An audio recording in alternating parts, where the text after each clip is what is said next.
hold on here. Now you can hear me. Hi, welcome everybody to Crush My Cookie. Today, what is going on with my hair? Oh my gosh. So my entire office and cookie space is in transition right now. I'm like kind of cleaning a ton of stuff out. I got a new standing desk because my other one was like giving me back issues. Anyway, anyway, thank you all for joining. Awesome. Welcome to Crush My Cookie. I do a lot of hand stuff like, hello, can everybody hear me and see me? Just because I want to get your attention. I want y'all to know that I am live and I'm here. Okay, it's a little bit of a weird day. I have a head cold, so I feel like half the stuff I've been saying today is just off the wall weird. I apologize, but I am not going to cancel. I don't like to cancel anything. If it's done and it's planned, like we do it. And so my kids are sick, and they told me the beginning of what was it? Honestly, beginning of last week, I picked them up from school and they're like, oh my gosh, all the kids at school are sick. And I was like, oh my gosh, no, because it's like such a crazy week. And my husband, he's a CPA and he's been on deadline.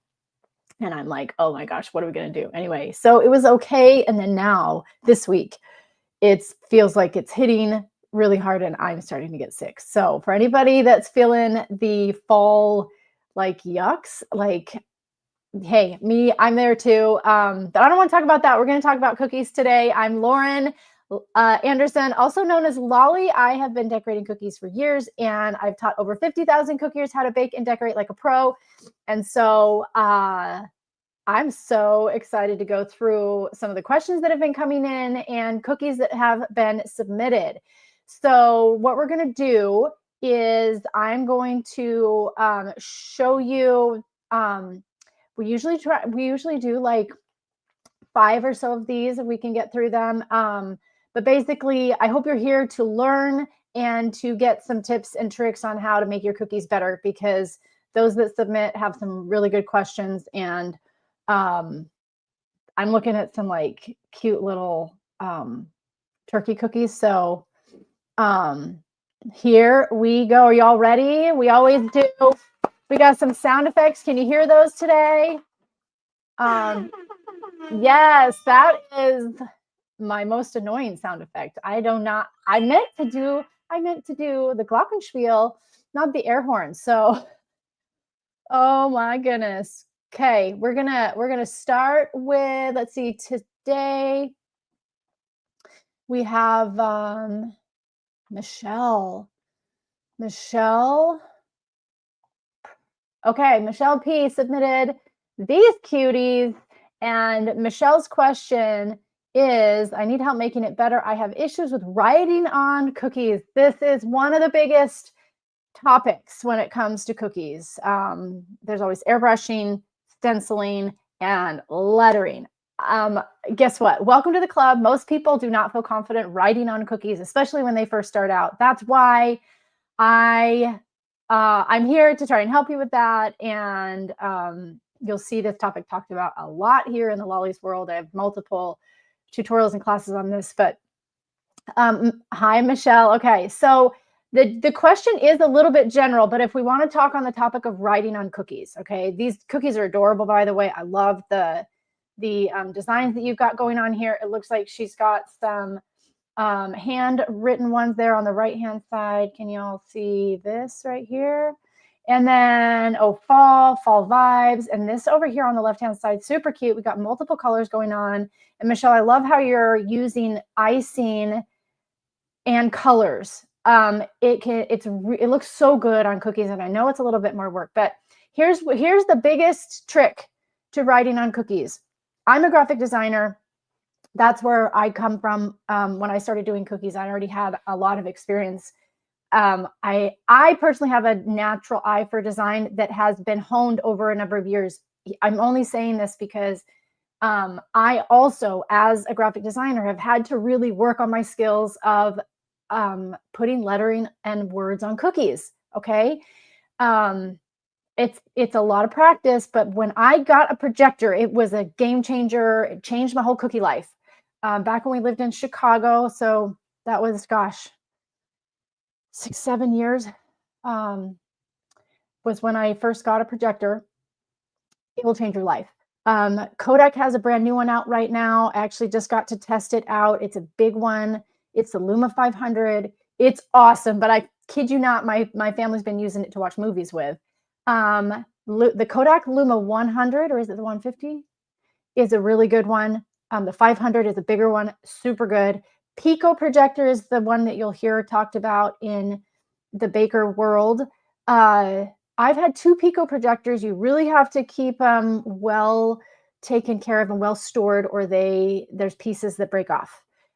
Namely the power port piece. I've had that break off twice. In fact, my most recent Pico projector, that piece broke again. So I'm really glad that I have a couple backups. So all of that said, get a projector. It will change your life. It is one of the easiest ways. Now, the setup, I've got YouTube videos that show you how to set up your projector so that you can use it for lettering. That is the number one thing I recommend. The other thing that I would recommend is you can use the tissue paper method to get your lettering on the cookies. And I'm trying to think of where, I know I have got a couple tutorials on that. Basically, you use tissue paper and like you write on a piece of paper, use tissue paper to transfer that over to the cookie. And that can be a way to do it without using a projector. But if you're going to do a lot of cookies, especially if you're doing cookies and selling them and you want to do lettering, or if you are a serious hobbyist and spend a lot of time doing cookies and you really want that lettering to look great, then invest yourself in a projector. And you can use it to watch movies too. So, all right. All right, Michelle, I hope that helps. I'm going to spend a little bit of extra time on this because lettering is a big one, but you can get different fonts, and it just gives you a whole lot more confidence in getting the letters to look exactly how you want them instead of freehanding it. Freehanding is hard, I will tell you, and I'm a designer. Like, I've been doing this for a long time. Freehanding is still pretty hard. All right. Let's see. Next up, are we ready for next up? Thank you so much, Michelle, for submitting that and getting us into a conversation about lettering on cookies. Next up, we have Star, and let's see, let me get this up on stage here.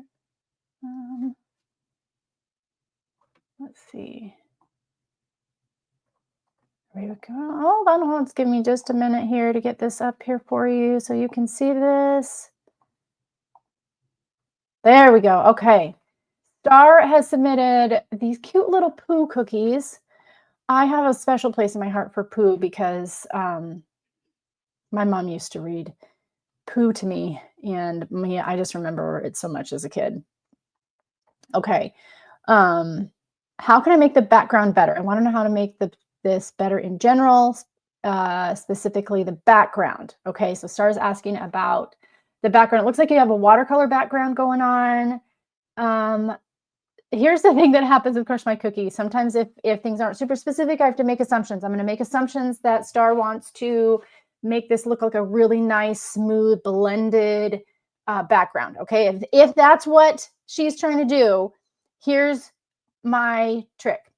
You want to use, if you're doing anything with watercolor, I would use half and half icing, which is basically, you hear it called a Frankenfrosting. It's a mix of glaze icing and royal icing.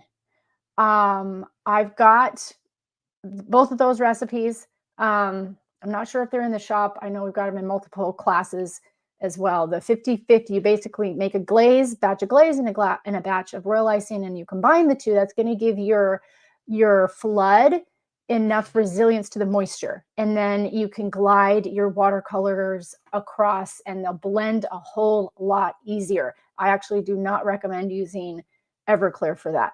If you want to have a really nice blend, it comes down to your base flood and also using water, because water really helps those colors blend together.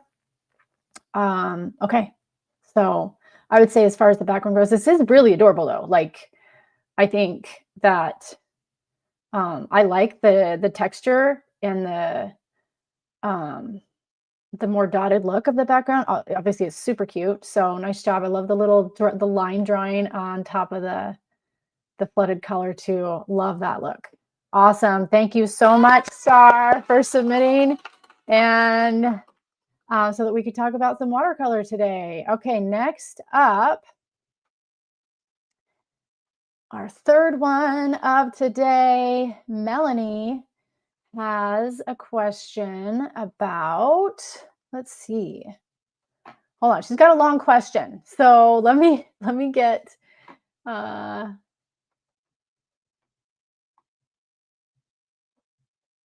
me share this correctly. Here we go.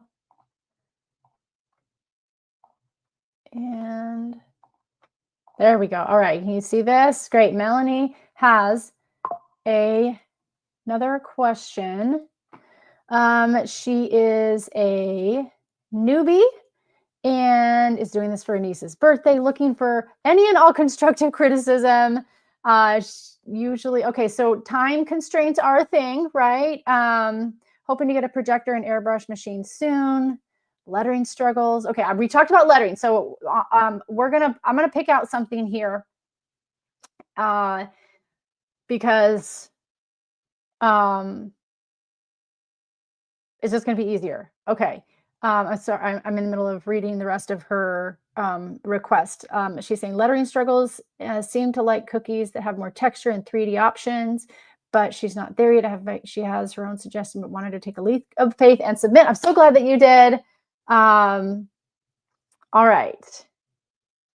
Wonderful. Okay.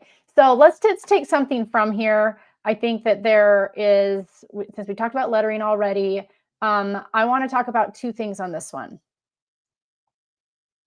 Is everybody okay with that? Whoop. Everybody can see me, hear me okay still? All right. I want to talk about just the base flood, okay? Because that's the foundation for the rest of the cookie. That's the foundation for the lettering and the details and everything else. You need more icing in your flood. I can tell by these little divots that are happening. So overall presentation, smoothness of your flood, making sure you get a really nice fill. It is a little bit hard to tell because of this one view. If anything, your flood might be too thick. So either you need to be filling your base fuller, or your flood might be too thick, which is causing it not to settle out smoothly. Now, a thick flood isn't a bad thing as long as you're using your scribe and making sure it settles smoothly before it dries. Now, if it is smooth before it dries and it's still drying like this, then it's most likely because it's you need more icing on that flood. So pretty simple. Yeah, it just comes down to consistency, I think.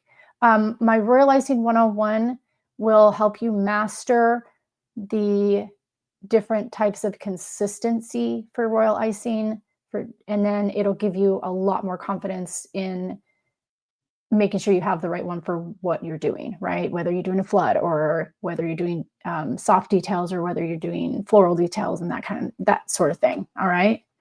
Does that help? Maybe. Okay. Thank you so much for submitting this, Melanie, and awesome. Okay. We are going to go. We got two more. I want to talk about two more today. Jill has submitted. Jill, you're up next. All right. Let's get this one sharing for Jill. We have some cute popcorn cookies. We have a circus theme. How adorable. And Jill's question is not sure about the popcorn cookies. Did I nail the popcorn cookie? I think my lions came out pretty cute. So popcorn cookie. Yeah. I mean, this also comes down to consistency. The lions, so cute, so cute. And I don't know. I think they're adorable. I think you've got your designs are really nicely rounded out. I would say if anything, consistency is always key. So if you want me to look at the popcorn, you've got some nice thickness to your detail, your big popcorn here on top. If anything, you could even go thicker, but I love how you're doing the yellow and the white. It gives some dimension. Maybe here on your circle that you've got here. I think that is marker. It's looking like that's marker probably. A nice trick. So I always look for layers, right? So in overall presentation, it's like, is there, base layer? Is there any pattern or texture going on? And then your top layer of your details, right? The main three. We've got the base layer, and then we've got the lettering right on top of that. I would say if there was even one more layer of,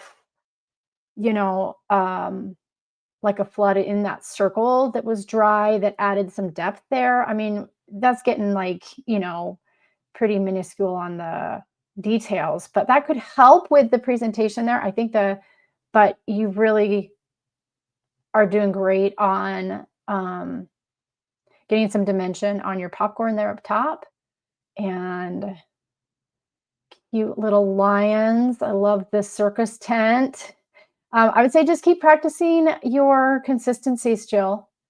And this looks really good. The come one, come all. Your lettering up there is looking really nice. So awesome. Hope that was helpful as well for some of you to be able to kind of take a look at this and get, hearing this type of feedback. You guys let me know if that's helpful for you. Thank you so much for submitting this one, Jill. And we are almost out of time. I want to go through one more. Anina has submitted one. Let's take a look at this. All right. There we go. Oh, we have another poo theme. So cute. Okay, here we go. What specifically does she want some feedback and help?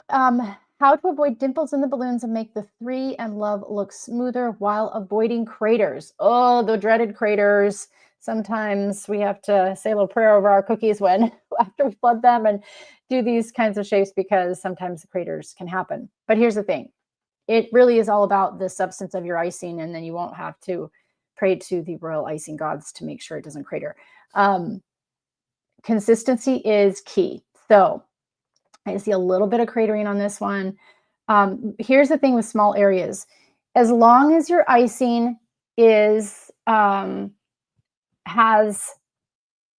the right icing to water ratio, you're not going to run into craters. And what I mean by that is, if you're doing these balloons, for instance, you do want a thick flood when you're doing that. It also does come down to the amount of meringue powder in your icing. Okay. Some batches, if your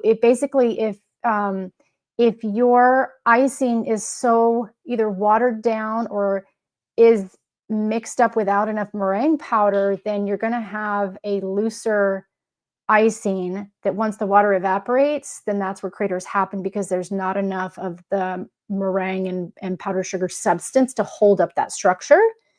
And so it'll divot. So generally, having a thick flood that you can use your scribe to settle out is going to be fine. Now, if you have a batch of icing that is overmixed, right? So if it's super fluffy and super, super thick, you're basically stretching out the meringue powder to cover that bigger batch of icing, which means you have less structural integrity when you water that down. Okay.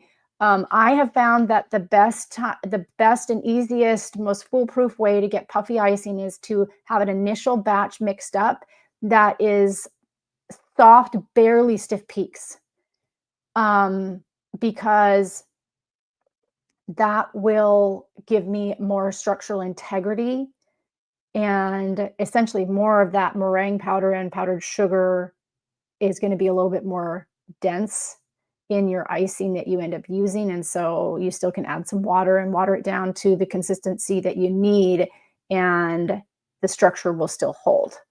Okay. So that's the best way that I can explain it.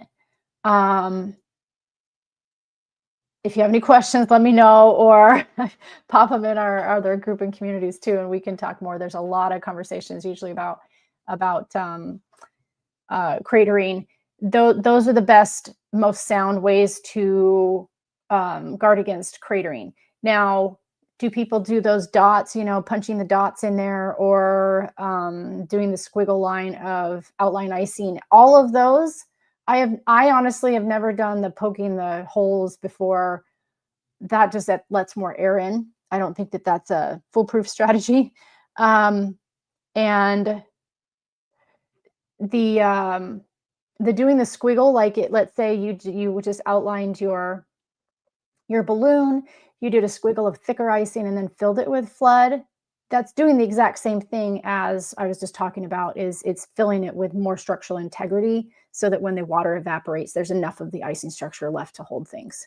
So that's what's happening if you see people do those squiggle lines, which I do sometimes just in case, but if I'm not super confident in my batch of icing. But really, you want to mix up a batch of icing that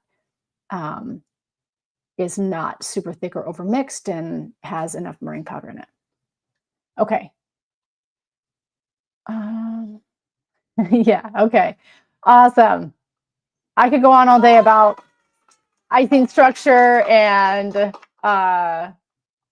mixing up batches of icing and all of that. I love visuals, so check out my Instagram. Check out, make sure you're part of our Rockstar Cookier Society, and check out all my videos on YouTube where I show you how to mix up the icing as well. So thank you so much for being here. That's all we have time for today. Please make sure you submit for next month. We do this every third Tuesday of the month. And our Royal Kitchen Crew members and dough makers get the special perk of being able to submit for this. Everybody can join in and learn something new on our Crush My Cookie. I love doing these. Thanks for sticking with me, even though I've got a head cold today. That is making me feel a little bit loopy. Please make sure that you check out Cookie Camp Live. It is my last big public online event where I will be teaching cookies in this format. It's kind of nuts, but make sure you get in on it. Go to live.lollyscookiecamp.com and register right now. There are a couple of other options when you register too. But that is the biggest thing happening right now in the Lollyverse. And make sure you're part of our Rockstar Cookier Society or any of our member groups. Thank you so much. I will see you all next time on Crush My Cookie. Thanks, everybody. Bye.